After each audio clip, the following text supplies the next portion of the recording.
ఈ పవన్ కళ్యాణ్ పర్యటన అండి అదొక సినిమా షూటింగ్ లో తలపించిందండి. ఒక్కడు అర్జున్ సినిమా ఉంటుంది చూసారా, అందులో వన్ డే సీఎం కింద క్యారెక్టర్ చేశారు కదండి. పవన్ కళ్యాణ్ గారి క్యారెక్టర్ నిర్ణయం ఇక్కడ చేసి మా అందరి కాకినాడ ప్రజలందరినీ మనోభావాలు దెబ్బతీసి వెళ్లారండి. కాకినాడ పెన్షనర్స్ ప్యారడైజ్ అండి, ప్రశాంతమైన నగరం. ఇప్పుడైతే పౌర సరఫరా శాఖ మంత్రి ఎవరైతే నాదెండ్ల మనోహర్ గారు ఉన్నారు కదండి, ఆయన పదవి తీసుకున్న వెంటనే ఫస్ట్ పర్యటన కాకినాడకి చేసి సీజ్ ద గోడౌన్ అన్నారు.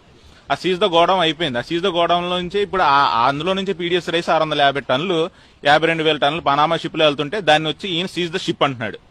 వీళ్ళకి ఏంటంటే సినిమా స్టైల్లో చెప్తున్నారు seize the ship, seize the godown అంటే అసలు వాస్తవాలు ఏంటి, అందులో జరుగుతుంది ఏంటి అనేది ప్రజలకు తెలియపరచకుండా కాకినాడ ప్రజలకి కాకినాడ మీద ఒక బురదను జల్లేసి మీరు కడుక్కుంటారా అనుకుని వెళ్ళిపోతున్నారు తప్పించి ఇక్కడ కాకినాడ ప్రజల మనోభావాలు ఉండవండి.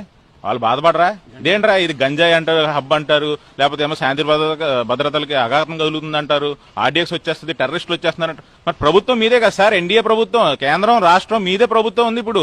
మరి అందరూ వచ్చేస్తే మీరేం చేస్తున్నారు? సినిమా షూటింగ్ చేస్తున్నారా? Seize the ship, seize the godown అంటున్నారు, మళ్ళీ రైస్ వెళ్తుంది వస్తుంది. ఒక కంపెనీ ఉందా ఇక్కడ? ఎన్నో కంపెనీలు ఆధారపడి ఉన్నాయి. మీరు ఇలా చేస్తుంటే ఎంతో మంది వ్యాపారవేత్తలు వేరే పోర్టులకు వెళ్ళిపోయి వ్యాపారం చేసుకోవడానికి నిర్ణయం తీసుకున్నారు, ఆల్రెడీ వెళ్ళిపోతున్నారు. ఇక్కడ ఇప్పుడు మనకి కాకినాడకే కాదు మొత్తం దేశానికి అపకీర్తి తీసుకొస్తున్నాడు ఆయన. ఎందుకంటే ఆ షిప్ సీజ్ షిప్ అంటే ఆ షిప్ ఊరుకుంటాడు, అది పనామా షిప్, విదేశాల నుంచి వచ్చిన షిప్, ఆడు వ్యాపారం కోసం వచ్చినాడు. రేపు పొద్దున్న మనకి అక్కడ భారతదేశం యొక్క పరుగు పోద్దా?